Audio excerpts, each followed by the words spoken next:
Puji Tuhan, silakan duduk Bapak Ibu Saudara. Tuhan Yesus memberkati kita. Shalom. Aduh, cek lemes ya. Ayo lebih semangat. Shalom. Iya, kita punya Tuhan Yesus yang ajaib. Yesus bisa nolong saudara, pasti bisa menolong saya. Tepuk tangan dulu untuk pelayan-pelayan kita ya. Puji Tuhan. Wah, hari ini juga rekor ini yang hadir cukup banyak ya. Puji Tuhan. Nah, saudara-saudara, kemarin saya baru pulang dari Jepara. Ada reuni keluarga dari mama saya ya. Jadi mama saya itu anak nomor 5 dari 17 bersaudara. Jadi dari 17 sekarang hanya tinggal 1 orang saja. Yaitu adiknya mama saya paling kecil, iparnya ya. Lainnya sudah tidak ada. Jadi ini sudah generasi ke-6. Jadi kemarin kumpul generasi sampai ke-6. Kebetulan saya diminta ketua panitianya. Jadi ada yang hadir sekitar 158 orang. Karena banyak yang tidak bisa, ada yang di luar negeri, di luar pulau, di luar kota ya. Kami kumpul, waduh rame saudara ya. Karena cucu pertama dari engkong mak saya itu sudah umur 81 saudara. Waduh ya puji Tuhan, mereka bilang ayo Ming reuni lagi, lu ayo. Aku tambah seneng saudara ya, gratis loh ya. Nah ini ya puji Tuhan. Nah, istri saya juga anak nomor 17 dari 17 bersaudara. Wah kayak peternakan kabeh ini ya. Nah saudara, itu kebaikan Tuhan karena banyak. Dan dulu tidak ada satupun dari engkong mak saya yang anak Tuhan.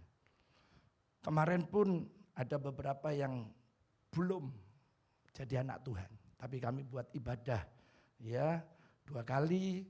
Ya mereka semua bisa ngomong Tuhan Yesus memberkati. Ya puji Tuhan saudara ya. Saya percaya, saya berdoa pasti mereka juga akan diselamatkan oleh Tuhan. Nah hari ini kita akan belajar lewat firman Tuhan. Tema besar ya, percepatan dan pelipat gandaan. Saya percaya ini sudah terjadi, harusnya gereja kita bulan 10 baru selesai lantai 7. Tapi nanti 31 Juli sudah selesai lantai 7. Ya, jadi Tuhan mempercepat 3 bulan, Agustus, September, Oktober. Jadi kalau tiap minggu kita butuh 550 juta, sebenarnya tidak 550 juta.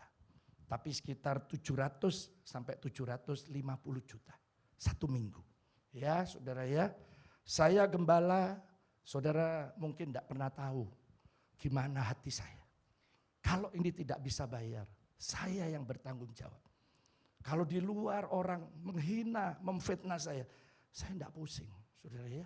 Saya terus akan bekerja, berkarya karena ini tanggung jawab saya. Jadi kalau sampai PT Archicon tidak bisa dibayar, saya yang dicari, karena ada panitia pencari dana. Ya sayalah yang bertanggung jawab.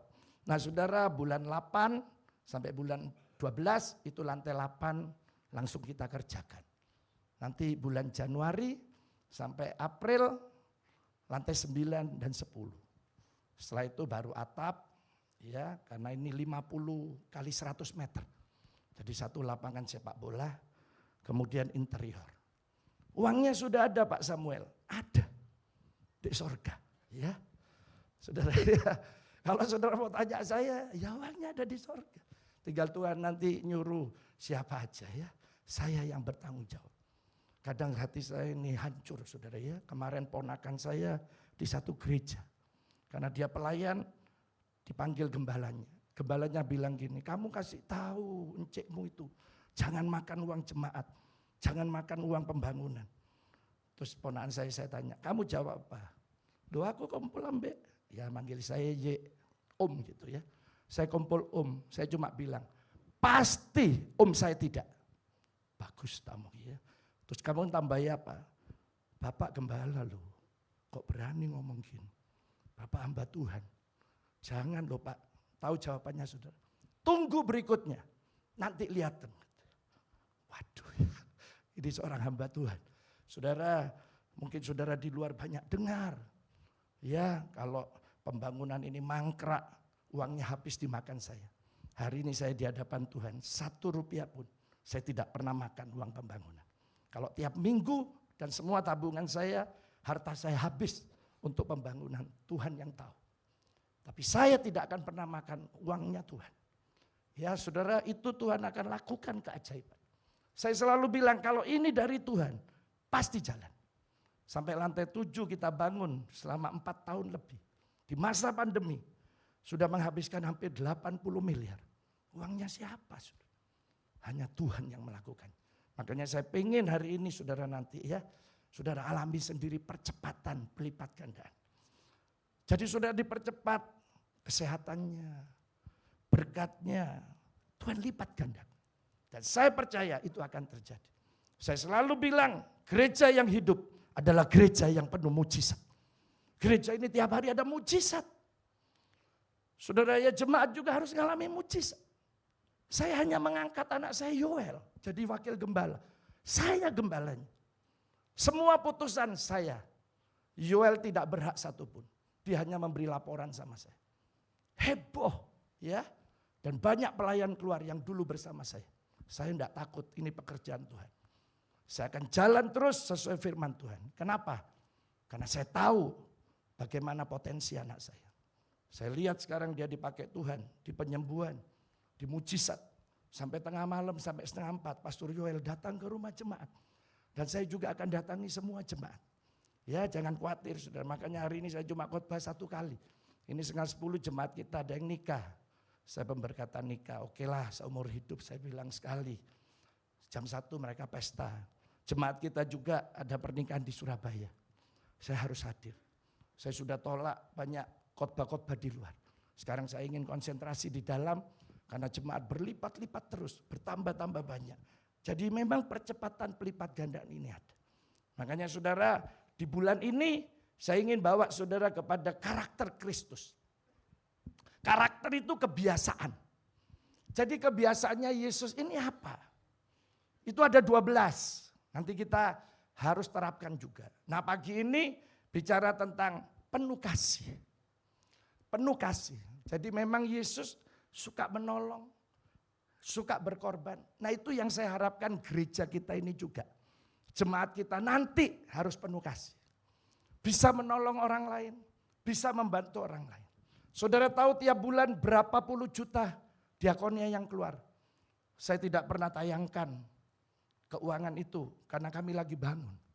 Tapi saya harus sampaikan sama saudara, kita pernah sehari keluarkan 150 juta. Saudara ini kita lakukan. Dan sampai hari ini terus bedah rumah. Ya, semua toilet yang sudah tidak baik kita ganti semua yang duduk. Sekarang sudah ada jemaat yang punya kasur apa itu? Yang kapuk. Semua sudah kita ganti spring bed. Ya, saudara ya. Uangnya siapa? Uangnya saudara itu. Bukan uang saya. Tapi gereja sudah mengambil keputusan untuk berkorban. Jadi BPJS itu semua boleh cek di tim diakonia. Ya, cuma saya memang tidak berani nayangkan karena kita lagi bangun, saudara ya. Tapi saya percaya Tuhan tahu hati gereja kita. Tuhan tahu hati kita. Makanya hari ini saya ingin penuh kasih ini ada pada saudara dan saya. Saya mulai dulu dengan karakter. Karena karakter kebiasaan ini sangat penting. Ada 5 mata kuliah yang saya ajar di Universitas Ciputra Surabaya. Tapi sekarang saya sudah tidak ngajar. Salah satunya namanya karakter building. Bagaimana membangun sebuah kebiasaan atau karakter. Kalau anak saudara mulai kecil punya kebiasaan tidak baik sampai mati. Dia akan terus kalau tidak mau berubah punya karakter yang negatif. Tapi kalau dia mau berubah jadi baik. Itulah anugerah buat dia. Tapi kebiasaan ini hati-hati. Karena orang lain akan tahu. Nanti kalau saudara datang ya, memang saudara suka meso-meso, orang Jawa bilang ngomong kotor. Suka ngerasani orang, semua bilang, delok niki engko nek teko kesel kupingku. Pasti ngerasani wong. Tapi sebaliknya ya, kalau karakternya baik, wah, iki nek teko enak, iki pasti gogo panganan niki ya. Nah, ini saudara ya, sebaliknya di acara pesta apa saja. Saudara akan lihat orang-orang ini. delok niki engko lak metu kresek iki pasti dibungkus iki wis pasti wis. Engko delok niku pasti diringkes ya. Jadi sudah kebiasaannya. Nah, dimulai dari mana kebiasaan? Jadi makanya mulai kecil sebisa mungkin sebelum umur 6 tahun. Kalau saudara punya anak, punya cucu, itu karakternya, kebiasaannya harus dirubah. Kalau enggak nanti kita sulit untuk merubahnya. Saya punya cucu OL ya, sering saya bawa berdua dengan istri. Istri saya sering ngomong, loh hari ini kok gini ya. Dia mulai telepon papanya, mamanya. Loh ini tidak boleh loh gini. Ayo ini harus cepat-cepat, ini harus diperangi. Ya saudara ya, harus dirubah. Nah seperti itu karakter. Kenapa dimulai dari pikiran karakter itu ya.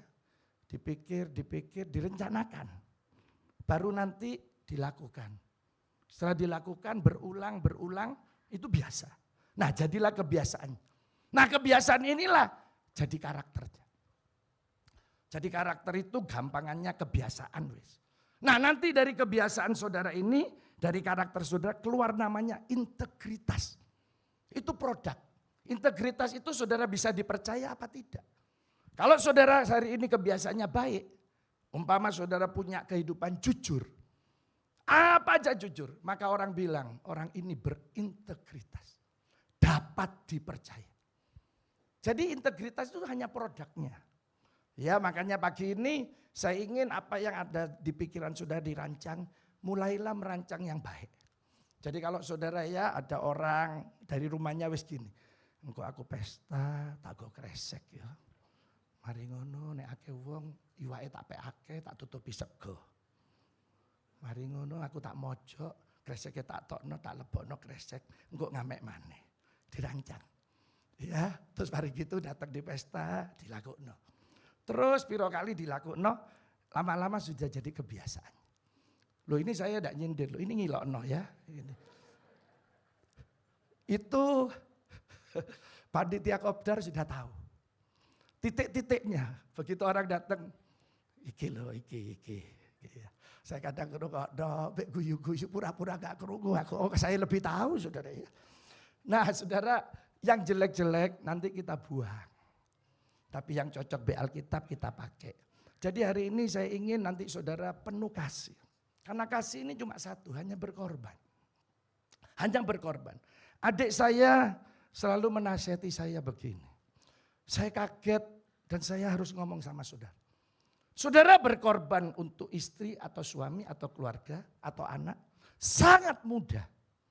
Karena itu bagian dari kehidupan kita. Ini orang-orang yang saya kasih. Tapi adik saya bilang apa? Kalau kamu bisa berkorban untuk orang lain. Dan orang ini yang membenci kamu. Ini baru namanya kasih. Saya renungkan, saya pikir betul saudara. Betapa sulitnya hati saya. Ada orang-orang di sini yang menyakiti gereja ini.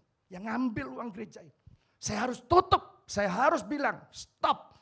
Sulit mulut dan hati saya untuk sama. Tidak bisa. Tapi waktu saya harus mulai melakukan. Seperti disiram air ya. Saya lega, iya betul firman Tuhan. Dan kami terus tutup terus. Kenapa? Ini bicara penuh kasih. Tapi hari ini saya ingin nanti saudara dan saya memang penuh kasih itu khususnya berkorban untuk orang yang memang tidak senang sama kita, membenci kita. Itu ajarannya Tuhan Yesus. Karena kalau baik dibalas baik, itu sudah cengli, umum, wajar. Jahat dibalas jahat. Ya dunia semua ngomong seperti itu. Ya wis biasa lah dia jahat, ya kita balas jahat. Tapi kalau baik dibalas jahat, itu setan yang melakukan. Hanya iblis. Tapi kalau jahat dibalas baik, hanya Tuhan Yesus dan anak-anaknya yang bisa melakukan.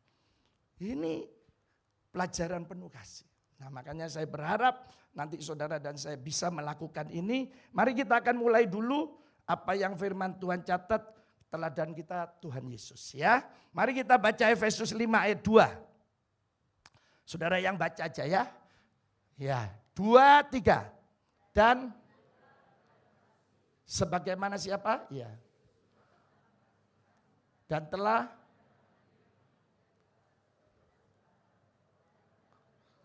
iya, Jadi nanti kasih saudara dan saya.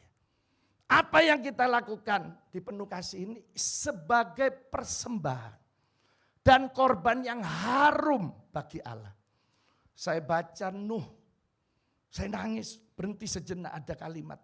Setelah Nuh keluar dari Bahtera, habislah seluruh dunia dihancurkan, di bumi hanguskan, dibinasakan oleh Allah. Saking jengkelnya Allah, hanya Nuh dan keluarga yang selamat. Waktu Nuh memberikan persembahan, ada ayat yang berkata, waktu Allah mencium bau harum itu, Allah menangis. Allah bilang, sejak hari ini saya tidak akan pernah lagi menghancurkan, ya membinasakan dunia, biarpun perbuatan mereka sangat jahat dan sangat menyakiti hatiku, katanya Tuhan. Jadi kalau saudara nanti bisa melakukan kasih ini persembahan, ini yang bau harum. Ya persembahan jangan selalu uang, enggak bisa. Saudara ya, keuangan itu urusannya Tuhan. Kalau Tuhan enggak gerakkan enggak bisa. Saya dituduh selalu minta ngambili uangnya orang-orang. Kalau hari ini ada satu orang pun yang pernah saya telepon, saya kirimi WA untuk saya tulis namanya atau saya minta, hari ini saya berhenti jadi gembala. Tapi kalau saya broadcast betul. Broadcast pembangunan, karena banyak teman-teman saya dari luar negeri juga yang nyumbang. Dia pengen tahu sampai di mana pembangunan ini. Apa betul dibangun apa enggak. Tapi kalau saya tulis kepada yang terhormat Pak Jundi, ayolah Pak Jundi nyumbang pembangunan. Tidak akan pernah. Itu saya minta. Kalau ada saudara buktikan seperti itu. Hari ini saya berhenti jadi hamba Tuhan. Saya bikin malu Tuhan. Karena orang bisa memberikan persembahan, itu Tuhan yang menggerakkan. Yang kedua, yang terakhir apa? Kalau dia ada dewasa rohani, enggak bisa. Makanya saya di mimbar ini, selama 9 tahun gereja kita, saya baru 2 kali ya berkhotbah tentang persepuluhan dan korban. Itu pun diminta oleh jemaat, oleh pelayan. Ayo Pak, supaya tidak keliru kita Pak, supaya tahu.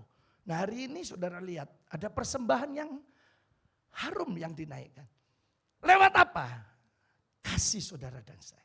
Mari kita lihat ayat ini. Katanya firman Tuhan, saudara dan saya harus hidup di dalam kasih. Jadi ini harus jadi gaya hidup, jadi kebiasaan kita, karakter kita. Nanti saudara lihat orang, saudara harus bisa setidaknya membantu mereka ya. Setidaknya saudara bisa menolong mereka, ada rasa kasihan.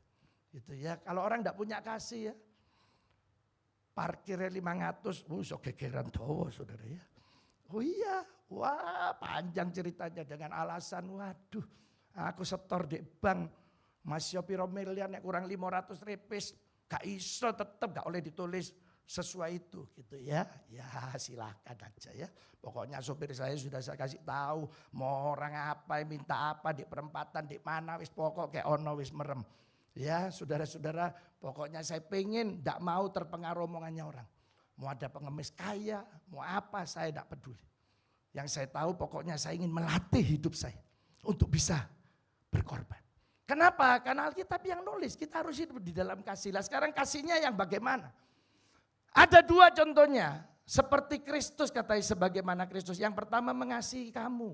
Jadi memang ada yang kita korbankan. Yesus juga mengasihi saudara dan saya, dia korbankan. Dia sediakan kebutuhan kita. Yang berikutnya apa? Yaitu dia menyerahkan dirinya rela mati buat kita. Jadi Yesus sudah memberikan contoh kepada saudara dan saya. Ada berkat jasmani, ada berkat rohani. Rohani kita dapatkan sorga kekal. Tapi saudara untuk jasmani hari ini dia sediakan sorga yang ada di dunia. Saya masih percaya kalau saudara hari ini terus hidup dalam kekurangan. Saya jamin rohani saudara pasti tidak baik. Rohani kita pasti tidak baik. Saudara gimana caranya mau ibadah sementara saudara masih banyak yang dibutuhkan kurang. Jadi makanya Tuhan ingin saudara hari ini bisa Tuhan cukupi. Dan Tuhan berkati. Jadi hari ini saudara dan saya akan terima berkat itu. Baik berkat jasmani, berkat rohani. Nah kita akan lihat lewat firman Tuhan bagaimana hari ini supaya saudara dan saya nanti bisa penuh kasih. Ya, jadi memang saudara harus penuh kasih. Saya percaya kalau saudara hari ini tidak hitungan sama Tuhan, Yesus juga tidak pernah hitungan. Ya, saudara ya, ada anak saya dari 3 ini yang 1. Karena dia sudah ada pernah punya tabungan. Saya tidak pernah ngomong istri saya tahu, saya memang mengasihinya, saya harus memberikannya. Kenapa?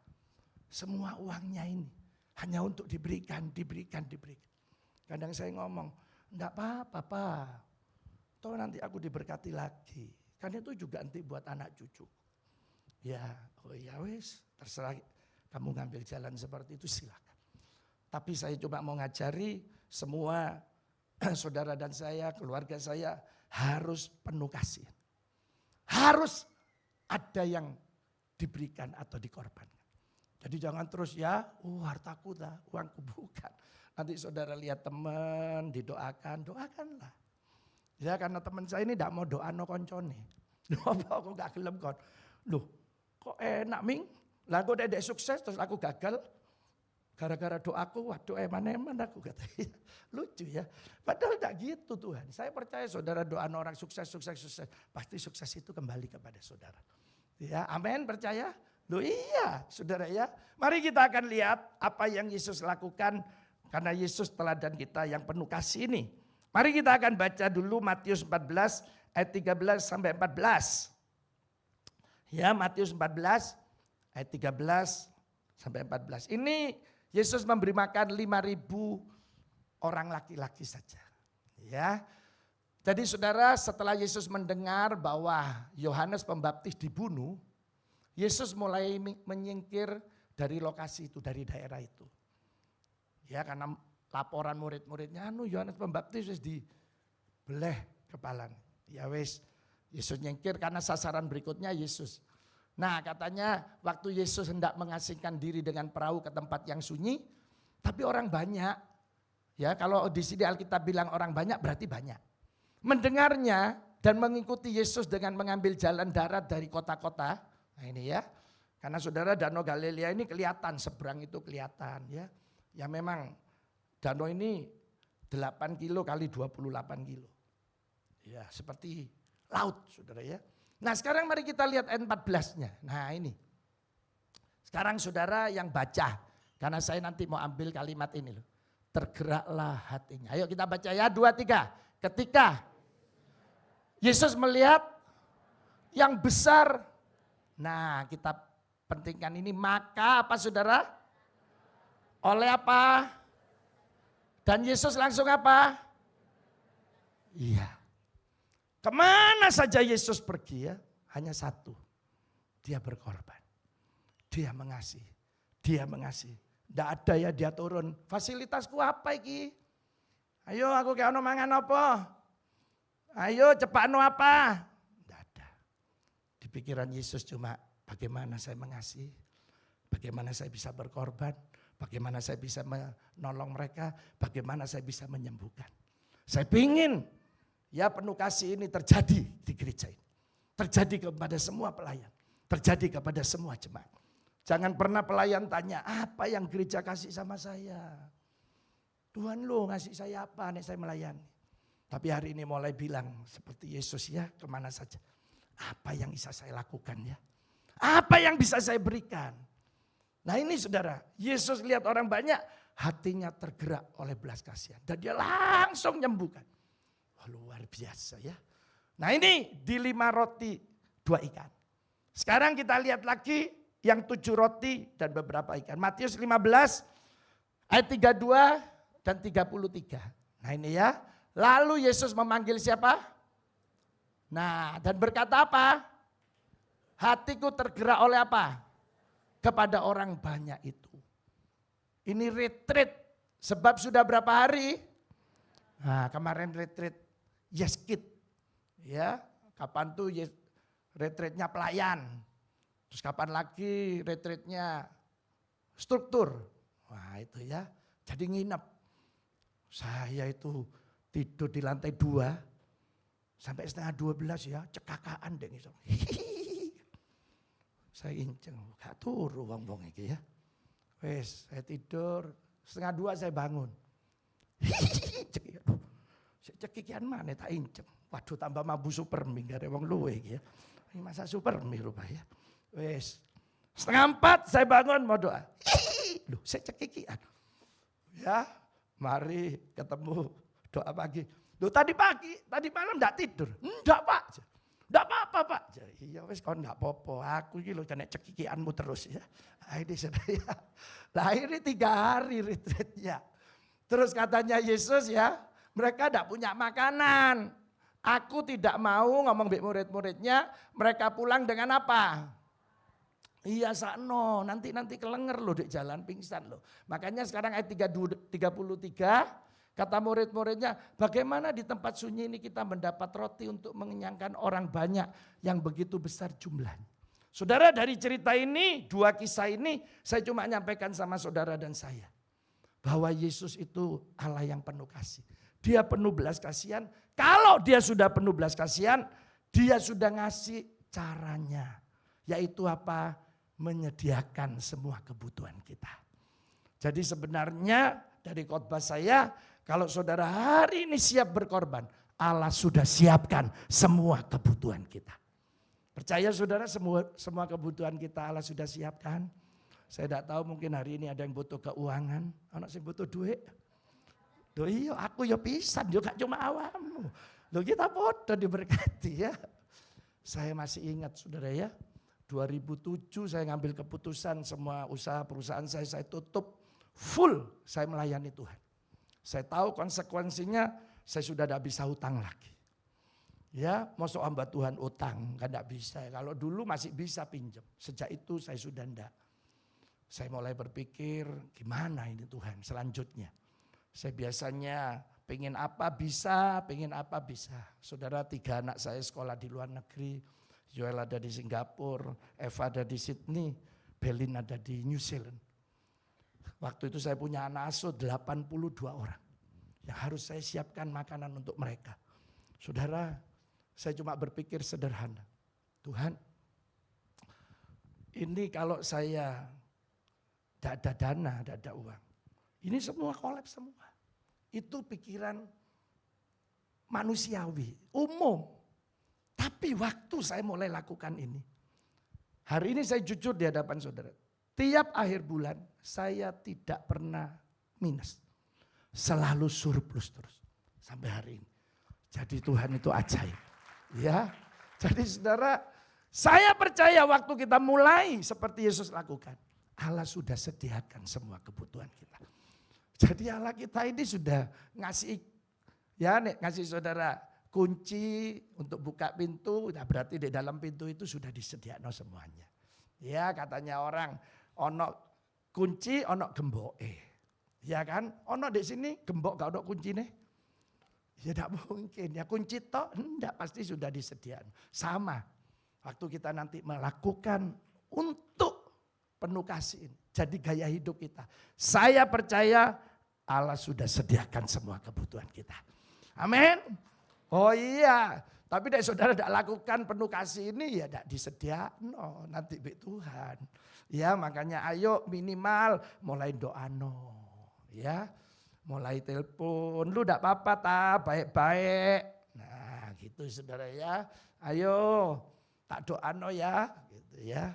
Tiap hari orang konseling terus ya ada satu bapak di Manado kena stroke. Ya saya belum pernah tahu tapi tiap hari pasti telepon saya. Barusan tadi telepon ini ada saksinya Bu Kristi ya. Pasti saya doakan terus tak doa no ya. Nah, saudara hari ini ayo yang pertama saudara harus tahu bahwa kalau saudara penuh kasih Yesus sudah sediakan semua kebutuhan kita. Ya percaya amin. Amin. Yang terakhir kedua. Nah ini ya. Mari kita baca ayat yang disukai jemaat. Ayat apa? Terakhir ya. Kalau tadi dari inisiatifnya Yesus. Kan gitu ya. Jadi memang Yesus yang penuh belas kasihan. Sekarang ini inisiatif dari kita. Tapi reaksi Yesus bagaimana? Mari kita baca Matius 8 ayat 1 sampai 3. Ya. Matius 8 ayat 1 sampai 3. Setelah Yesus turun dari bukit. Nah ini ya, orang banyak berbondong-bondong mengikuti dia. Saya kadang gini ya, kapan Yesus turun ini ya? Saya kadang gak tidur semalam ya. Ya, mata saya bengkak. Ya, kadang tak pakai doa, saudara ya. Ya, macam-macam lah. Oh, namanya gembala, saudara ya. Nanti diceritai jemaat sakit. Ya, kadang 1:30 saya ke rumah sakit. Ya, nanti jam 1:30 ada yang meninggal. Ya, saya terima kasih ada Pastor Afat yang selalu tidak lebih 5 menit sudah bisa menyelesaikan semua yang dibutuhkan jemaat ya. Nah, saya tahu jemaat sudah tambah banyak. Jemaat kita sudah di atas 3.000, saudara ya. Pasti ada yang ulang tahun, pasti ada yang sakit, pasti ada yang mati. Ya, kadang suwe gak ono sing mati. Engko begitu mati situ, piro hari mana mati. Saya ngene apa iki terus ngejak-ngejak koncone apa arisan, ya. Nah ini saudara ya. Loh iya, kadang saya gitu. Loh kok bisa ya gitu ya. Nah, saya ngelayani terus saudara ya. Ya puji Tuhan. Nah ini katanya Yesus juga turun sekarang, orang banyak datang. Terus ayat 2. Datanglah seorang yang sakit apa? Nah ini ya kepada Yesus lalu sujud menyembah dia dan berkata. Nah ini dari inisiatif orang yang sakit kusta. Tuhan katanya, jika Tuhan mau, Tuhan dapat mentahirkan aku. Ya kalau sakit biasa itu sembuh. Tapi kalau kusta itu tahir. Karena nanti harus dibawa kepada imam dicek. Apa betul kustanya sudah sembuh ya. Kusta itu lepra. Itu ya penyakit yang mengerikan, diam-diam bisa merotol sendiri ya. Iya kalau sudah parah ya, lupa garo edungi sok rowak saudara. Nah itu ya, iya kan penyakit ganas ini. Sekarang dia bilang, Tuhan nek Tuhan mau, ayo tahirno aku. Nah sekarang kita lihat reaksi Yesus ayat 3. Ayo ayat terakhir saudara yang baca, 2, 3 lalu. Dan apa? Dan berkata, jadilah seketika itu juga. Iya. Jadi saudara tadi Yesus penuh belas kasihan. Tapi ada saatnya memang saudara harus datang sama dia. Tapi percayalah 24 jam saudara dan saya datang. Yesus tetap bilang saya akan ulurkan tangan saya. Ya, saya akan menjamah saudara. Kadang pikiran saya sudah tidak mampu ya. Terlalu banyak yang dipikir. Kadang saya cuma diam doa saya nangis. Tuhan ya apa ini ya. Angel ini wis. Saya cuma nangis tapi saya rasa seperti ada tangan yang terulur. Ya seperti inilah Yesus. Dia menjamah, terus dia bilang apa? Ayo kita lihat, aku mau katanya. Jadilah engkau tahir. Saat itu juga terjadi. Dulu awal-awal 7-8 tahun lalu kita beli tanah ya. 1 bulan 550 juta. Selama 2 tahun. Saudara tidak pernah tahu ya gimana konsletnya pikiran saya. Kurang 3 hari masih kurang 350 juta. Saya mesti dapat dari mana? Siapa yang mau mikiri? Tidak ada. Ya mesti saya gembalanya. Ya saudara tapi Tuhan baik. Detik-detik terakhir kurang 10 menit. Ada yang transfer. Aduh puji Tuhan. Nanti bulan depan. Aduh saudara ya. Saya dulu naik bangun pasti pakai waker. Pakai alarm. Tapi saudara kena pembangunan. Juga kena pembelian tanah. Saya tidak pernah wis pakai alarm. Iso tangi-tangi dewi sudah. Ya saya kaget ya. Tapi Tuhan ini baik. Selalu ayat ini saya pakai. Pokok saya kalau sudah Tuhan, saya sing datang be Tuhan. Saya percaya 24 jam. Ada tangan Tuhan yang terulur dan Tuhan selalu bilang sama saya, sama saudara, aku mau. Ayo lu pasti tak tolong. Aku mau. Pegang ayat ini. Ayo coba saudara ekspresikan sekarang ya. Coba saudara bayang no tangannya Tuhan terulur. Terus Yesus bilang, aku mau. Ayo sesuai yang saudara minta hari ini. Itu akan terjadi. Saudara percaya yang sakit hari ini Yesus bisa sembuhkan. Yang kekurangan Tuhan bisa kasih berkat buat saudara. Rumah tangga, keluarga saudara pasti Tuhan pulihkan. Itu akan terjadi. Saya pun percaya pembangunan kita hari ini Yesus ya akan ulurkan tangannya ya. Pasti akan selesai. Percaya saudara pasti selesai. Desember 2025 kita Natalan di sana. Sampai ngomong enggak tak gunting lambene ya. Ya, kita sudah percayai ada tangan Yesus yang ajaib yang terulur. Ayo hari ini mari kita penuh kasih. Saya tahu hari-hari ini begitu vulgarnya orangnya menghina gereja kita. Memfitnah saya di luar banyak sekali saudara. Tapi gereja ini tambah banyak didatangi jemaat. Dan gereja ini tambah banyak mujizat terjadi. Berarti saya percaya Yesus masih berkenan ya dengan gereja ini. Jadi saudara jangan takut hari ini. Ya, ayo kita belajar untuk praktek. Saudara mau berkorban? Loh, mau berkorban? Iya, gak mesti ngasih uang. Jadi saudara nanti selalu memberi doa, memberi nasihat. Nah itu yang Tuhan mau. Ya, saya rindu pagi yang luar biasa ini, saudara dan saya sudah disediakan oleh Tuhan semua kebutuhan kita. Dan 24 jam, saudara bisa datang sama Yesus, ada tangan yang terulur, yang hari ini siap menolong saudara dan saya. Itulah tangan Yesus yang ajaib.